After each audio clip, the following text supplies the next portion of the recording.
তোমাকে এই সংবাদ কে দিল সুধন্য? কি হয়েছিল কি আদ্দিমার? মহারাজ, রাজউদ্যানের এক কোণে আদ্দিমার মৃতদেহ পড়ে আছে মহারাজ। উদ্যানে? আমি তো ভোরবেলা উদ্যানে আদ্দিমার আর্তনাদ শুনেছিলাম। সে কি সুধন্য? তুমি যে বলেছিলে তুমি কারোর আর্তনাদ শোনোনি, তুমি তো এসব কথা সকালে আমাকে বলোনি কিরণমালা। আর কাল বিলম্ব করার প্রয়োজন নেই। রাজবৈদ্য মহাশয়কে এখনই খবর দেওয়া উচিত।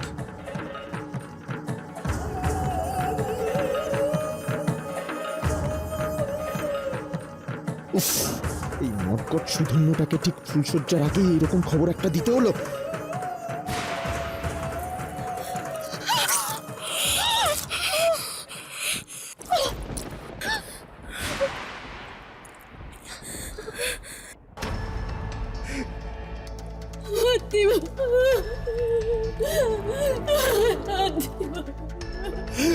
না মহারাজ, প্রাণবায়ু দেহ ছেড়ে চলে গেছে। কি মর্মান্তিক মৃত্যু মহারাজ! এই মৃত্যু স্বাভাবিক নয়, নিশ্চয়ই অন্য কোনো রহস্য আছে। আর আত্মীয়ের মৃত্যু সে তো অনেকক্ষণ আগেই হয়ে গেছে। কিরণমালা, কি হচ্ছে কি কিরণমালা? আজকে আমাদের ফুলশয্যা, মঙ্গলযজ্ঞ সুসম্পন্ন হয়েছে। আমরা আজকে আবার নতুন করে আমাদের দাম্পত্য জীবন শুরু করবো। কিরণমালা, এতজন লোক তো আছে এখানে, আমরা থেকে কি করব? চলো আমরা কক্ষে যাই, চলো। কারণ এই মানুষটা আমার খুব কাছের কুমার। কারণ এই মানুষটা আমার কাছে অনেক বড়। একদিন সবকিছু হারিয়ে এই মানুষটার কাছে আমি আশ্রয় পেয়েছিলাম। তুমি ভুলে যেতে পারো কুমার, আমি ভুলিনি, আমি ভুলিনি।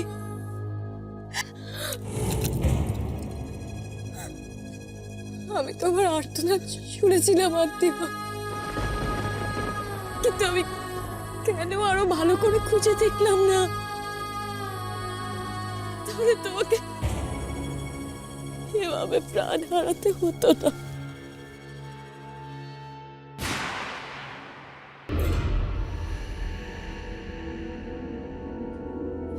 বুড়িকে ডঙ্কারি মেরেছে।